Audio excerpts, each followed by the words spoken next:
नमस्कार मित्रों, स्वागत है सिद्धू टोट के चैनल पर आप सबका एक बार फिर से हम आपको बताना चाहेंगे धन प्राप्ति के लिए आपको क्या उपाय करना चाहिए।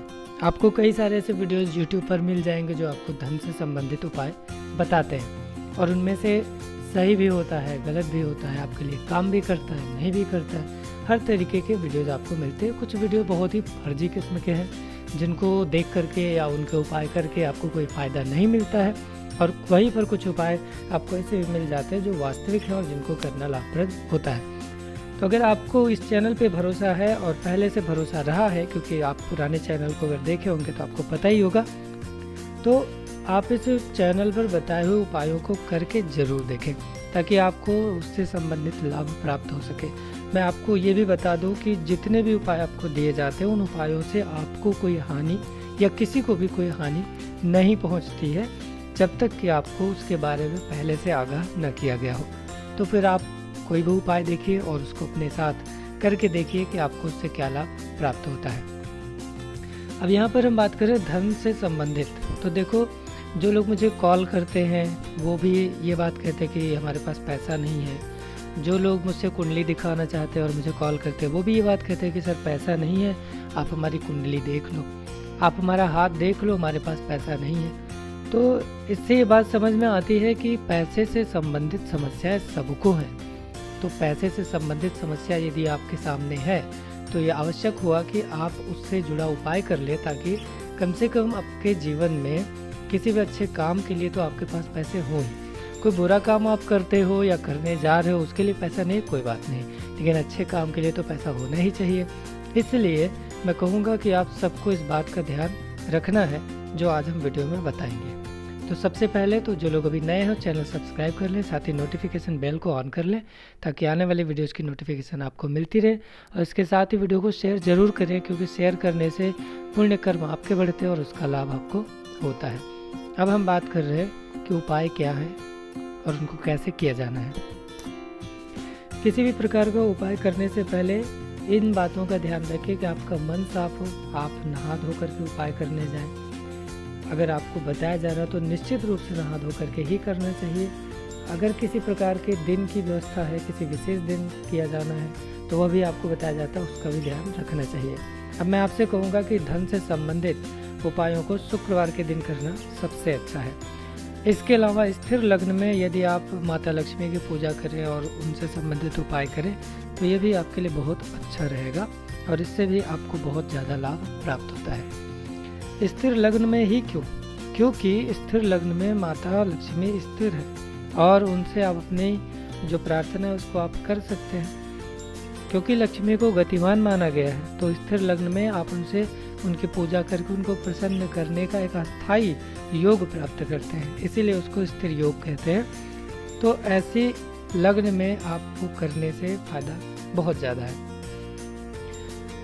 अब आप उपाय करें क्या? तो देखो, माता लक्ष्मी को साज श्रृंगार बहुत पसंद है। उनको लाल रंग की चीज़ें पसंद है, सुगंधित चीज़ें पसंद है, उनको पीली धातु पसंद है, महंगी धातु पसंद है।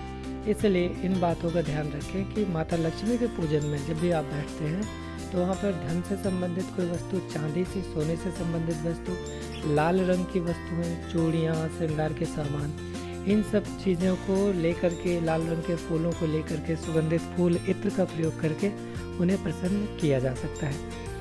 सबसे आवश्यक बात यह है कि माता लक्ष्मी की पूजा करते समय व्यक्ति को पवित्र होना आवश्यक है। नहा धो करके ही माता लक्ष्मी की पूजा करना सबसे ज़्यादा फायदेमंद रहता है, तो इस बात का भी ध्यान रखें। माता लक्ष्मी प्रसन्न है तो आपके जीवन में लगभग सारे सुखों की प्राप्ति हो सकती है, अगर दूसरे ग्रह आपको प्रभावित ना कर रहे हो या फिर आपकी स्थिति कुछ आपकी कुंडली में ऐसी ना बनती हो जो आपके लिए हानिकर हो। तो हम क्या करें कि हमारी जो समस्याएं हैं वो भी दूर हों और हम प्रसन्न रहें, हमारा परिवार प्रसन्नतापूर्वक रह सके। मूलभूत आवश्यकता तो धन ही। तो धन के लिए आपने माता लक्ष्मी का उपाय समझा कि उनकी पूजा करनी कैसे चाहिए, शुरुआत क्या करनी है। अब उपाय में ये याद रखिए कि जैसे इलायची हुई, जैसे कि इत्र हुआ, जैसे कि बतासे हो गए, या फिर दूसरी लाल मिठाइयाँ आप ले सकते हैं।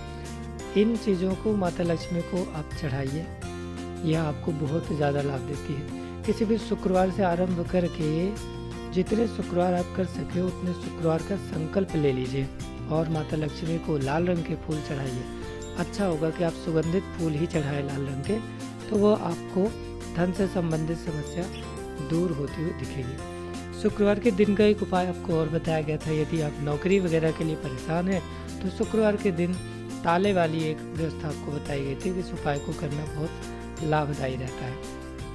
तो जिन लोगों ने देखा ना हो वीडियो तो फिर से देख लेंगे और उस उपाय को करेंगे, क्योंकि शुक्रवार का दिन है और ये माता लक्ष्मी का ही दिन माना जाता है, इसलिए इस दिन किए गए उपायों से लाभ प्राप्त होता है। जैसा कि मैंने पहले भी कहा कि स्थिर लग्न का ध्यान रखते हुए पूजन करना विशेष फलदायी होता है। इसके अलावा शुभ लग्न में भी आप पूजा कर सकते हैं और वो भी लाभदायी है। अब जिसकी किस्मत में जो होगा उसके हिसाब से उसको पूजन का अवसर प्राप्त हो जाता है। मान लेते हैं कि आपका जो आपकी स्थिति है वो अच्छी है और आपको पूजन का अवसर प्राप्त होगा। इसके लिए आपको माता लक्ष्मी का कोई भी एक मंत्र ले लीजिए, कोई भी एक मंत्र, और उस मंत्र को रोज 21 बार, कम से कम 21 बार जप करना आरंभ कर दीजिए। और जब भी आप नहा धो करके निकलते हैं तो उनकी पूजा ज़रूर कीजिए, यह आपको बहुत ही ज़्यादा फायदेमंद साबित होगा। मैं आपको ये बता दूं कि जिन घरों में महिलाओं का अपमान होता है वहाँ पर लक्ष्मी होते हुए भी आप लक्ष्मी का सुख प्राप्त नहीं कर पाते हैं। ऐसा मैंने बहुत सारे घरों में देखा जहाँ पर ऐसा तो अथाह है, लेकिन उन घरों में स्त्रियों को बहुत ही गलत तरीके से ट्रीट किया जाता है, बहुत ही गलत व्यवहार होता है उनके साथ, उनकी इज्जत नहीं रहती, उनसे डांट के बात की जाती है, चीख कर बात की जाती है। उनको अपने घर में सिर्फ एक सामान की तरह से उनको ट्रीट किया जाता है। बहुत ही बुरा है, बहुत ही खतरनाक है, क्योंकि जिस पीढ़ी में ऐसा होता है उसके बाद की पीढ़ियों में फिर समस्या खड़ी होने लगती है।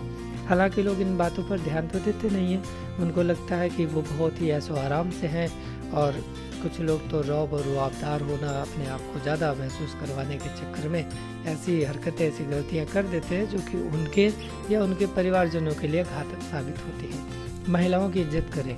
जिन घरों में महिलाओं की पूजा की जाएगी वहाँ पर अपने आप ही देवता बसते हैं, और जहाँ पर देवता बसते हैं वहाँ पर शुभता बसती है। जहाँ शुभता होगी वहाँ कल्याण होगा, और जब कल्याण होगा तो आनंद की अनुभूति स्वयं हो जाती है। तो इसलिए भी आपको ध्यान रखना चाहिए कि महिलाओं को प्रसन्न रखें, जितना हो सके उनके लिए जो भी आप कर पाएँ वो कीजिए। उनकी शिक्षा, उनके खान पान की व्यवस्था, उनके लिए दूसरी साधन की वस्तुएं जो उनकी आवश्यकताएं हैं उनको पूर्ण कीजिए, और आप पाएंगे कि आपके घर में हर तरफ प्रसन्नता खिल रही है। अब देखो, कई बार महिलाएं स्वयं ही बहुत सारी गलतियां करती हैं। जैसे सास है, उनको अपनी बहू से प्रॉब्लम है, बहुएं हैं, उनको अपनी सास से प्रॉब्लम है। इस स्थिति को अगर ध्यान में रखें तो किसी एक को तो झुकना पड़ेगा। अगर बहू चाहती है कि परिवार में प्रसन्नता रहे तो उसको झुकना चाहिए। बहू जो है वो अपने आप को बेटी के तौर पर ही पेश करे, और जो सास है वो कैसी भी हो, लेकिन बहू अपने आप को अच्छे तरीके से पेश करे। आप देखेंगे कि लाभ प्राप्त होगा। जिस भी दिन से सास के दिमाग में अच्छी बातें चलेंगी उस दिन से चीज़ें ठीक हो जाएंगी। तो बस इस वीडियो में इतना ही। उम्मीद करूँगा आपको वीडियो पसंद आया होगा।